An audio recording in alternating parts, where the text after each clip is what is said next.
Having already done my spoiler-free review of the film, which lasted about 10 minutes, and if you guys have not seen the film, I suggest you check out one of the videos that's going to pop up as a recommended, as that's my spoiler-free review. In this video, everything I said in that review stands, but this one will feature spoilers, so I can elaborate a little bit more on what I was trying to dance around.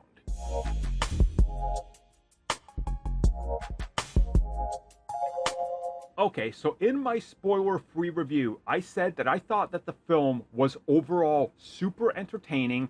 It is exactly what you want from a summer blockbuster, and that this felt like Marvel more or less looked at all the complaints that people had with multiple things from Phase 1 all the way to where we are now, and essentially said, how can we make the best crowd-pleasing film that checks off like a list of 50 plus Reddit demands? This film does exactly that. If you're looking for a film that every few minutes will have you clapping because there's another cameo or a callback or a reference to something else in the MCU, this is the film that you have been waiting for. It is the definition of a crowd-pleasing blockbuster. Now, in that review, I also said that this film to me is not as impactful as Deadpool 1, which changed the comic book industry and told everybody you can do R-rated comic book films on the cheap and make a giant turnaround in terms of profits.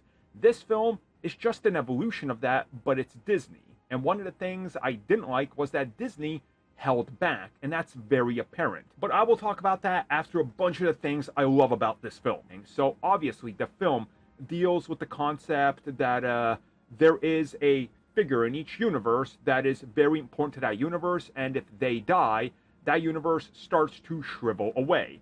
And Mr. Paradox turns out to be developing a machine within the TVA by himself, that's the big MacGuffin of the piece, that can prune timelines and speed this up quickly.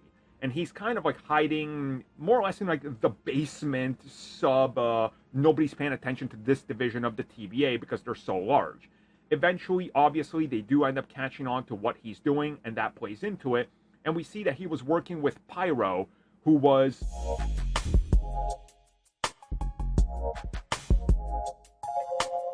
Cassandra Nova, who is the sister of Charles Xavier, and that to me played out really well. I thought her performance was phenomenal. And while she wasn't a crazy over-the-top villain, she did push that a little bit. And you can tell that they give her enough to let us know exactly why she's the villain of this, but that she is just here to get the story moving from set piece to set piece. And ultimately, what she does in the end is not even fight hand-to-hand or anything like that. She gets defeated by Wolverine and Deadpool uniting to, break this machine and self-sacrifice themselves, but they end up surviving. She isn't actually, like, doing much combat, and more of what she does is has a presence there and shows off her insane power by being literally able to rip people apart, such as Chris Evans' Human Torch, who she literally skins alive in, like, a blink of an eye, in a pretty brutal scene. And I thought that that was absolutely amazing. Her villain, automatically, everything you need to know about her comes across as dangerous, and they don't ever lay off of that, which I thought was great. Now, at the same time, I want to talk about some of the other things in this film, which was the cameos. Obviously, there's tons of them. Channing Tatum as Gambit, I feel vindicated since the beginning of this podcast, screaming about how he would make a perfect Gambit if people always taking a dump on me. He is perfect. Literally a perfect Gambit. Daphne Keane is back as X-23, and she is phenomenal. Doesn't miss a beat since the last time we saw her. Obviously, she's grown up, but she is still as amazing. And again, we don't get as much time with her or Gambit and all them to sort of take it all in, but we get a good amount of, hey, here's a little bit of exposition, here's a little bit of chatter, okay, here's a quick battle, where they're not the focus of the battle, but we get to see them do enough to kind of give us a taste of what Marvel Studios can do with the X-Men, and it delivers. At the same time, we get the return of Elektra from the Daredevil films, and again, she is on point. this is Elektra through and through. Like, Marvel Studios again proves they can do it. And of course, there's Wesley Snipes as Blade. He does not miss a beat in this. I'm telling you right now, if Disney was to say, you know what, Blade 1 and 2, we're keeping those in continuity, Wesley Snipes is back, and we're going to do a real Blade 3, because in this film, they kind of acknowledge Blade 3, but they don't really, because the whole Ryan Reynolds was in that. It's just like, if you know, you know, but they don't really play with it. It's here. Like, you could bring this Blade into the MCU, and I think it would honestly fit. Wesley does not miss a single beat.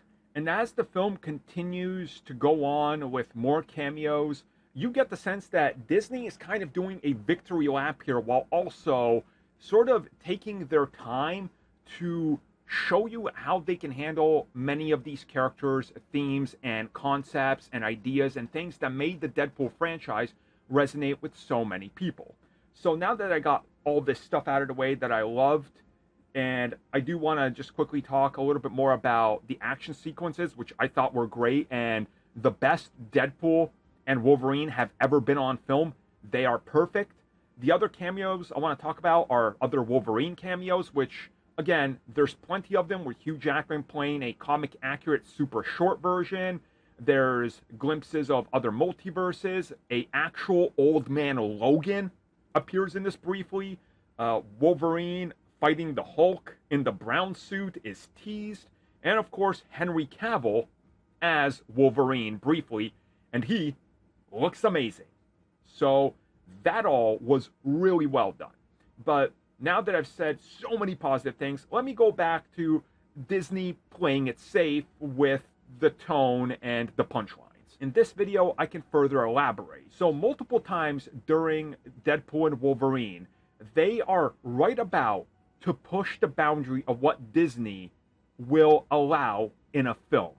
And they stop right before it happens. And typically, they shift focus quickly to some sort of joke about Deadpool either wanting to bang somebody, that he's bisexual, or that he, once again, wants Wolverine and is obsessed with him. And it got to the point where this constantly kept being brought up, and it undermined a lot of moments, almost to the point where I was like, do they have any other joke?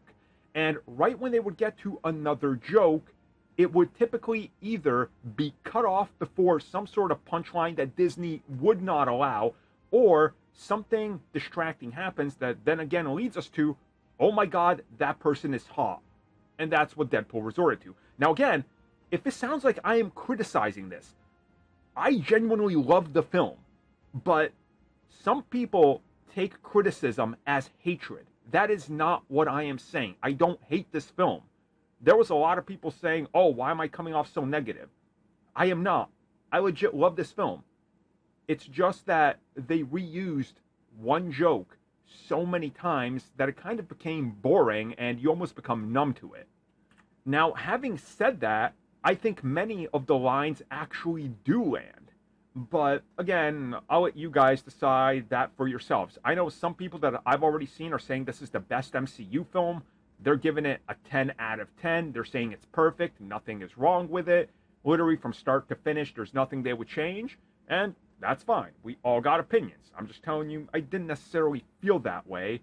But that's, again, my opinion. And the reason I gotta keep stating it's my opinion is because people will watch this entire thing and then tell me I'm wrong and how they're right. And I'm like, yeah, but it's my opinion. So your opinion is yours. So again, my opinion. If you feel different, if every joke landed for you, awesome. I love it. I just felt like that they definitely held back because it is Disney and they gotta play it safe. But I do appreciate that they did keep some of the classic Deadpool elements that you don't want to do away with. And that honestly made it feel like, yeah, it's in that same universe and they're not trying to get away from it, even though in many places they do pull back. And the one thing I do want to talk about that I thought really worked with this film and shows me that Disney understands is that simplicity is the name of the game. For example, I knew a couple people that went with us that have not seen Loki. Again, there are, and I know this is hard to believe, guys, the amount of people that watch MCU films compared to the amount of people that watch the TV series, which, again, are part of the MCU, is a fraction. It's estimated that the amount of people that saw Doctor Strange in the Multiverse of Madness and Guardians 3, only about 20% of those people have watched the most popular MCU Disney Plus show, that being Loki. So again, there's a huge gap here. I appreciate that Disney was able to explain the TVA to these people in such simple ways and the concepts of what's going on so simply that they automatically understood it. And to me, that's the beauty of this film, one of many beauties of this film, that they can convey these complex things that they took seasons to explain in other things so quickly with quick exposition and then just move past it. It's been this way since the beginning, but it really stuck out in Guardians 1, where the Collector explains the creation of the Infinity Stones in like 2 minutes while they're joking around, and you understood what these things were and why they're important. They do that here with the TVA, with the multiverse, with the sacred timeline, with branches, with the whole Marvel Jesus aspect and how you're this figure in the universe that's important. I mean, they understood and they did it and they deliver it, and it really just stuck the landing in so many ways. So again, despite my criticisms of them just not fully pushing the boundary as much as they did before with the R-rated aspects, this, in my opinion, is a perfect Deadpool film for Disney to make, because I did not expect this to be Deadpool 1 or Deadpool 2. I expected this to be Disney's Deadpool, and it is. It takes some of the flavor of the Fox universe, but it's essentially a soft reboot of the character. He's been slightly toned down, but he's still Wade, and I can appreciate it. So I highly recommend this film. If you haven't seen it for some reason and you're watching this, if you have, let me know how you feel about it. How many more times are you going to see it? I already got tickets for 2 more showings, so I'm seeing it at least twice more this weekend. I love this film. I cannot get enough of it. It's literally the perfect Deadpool and Wolverine. They hit it out of the ballpark.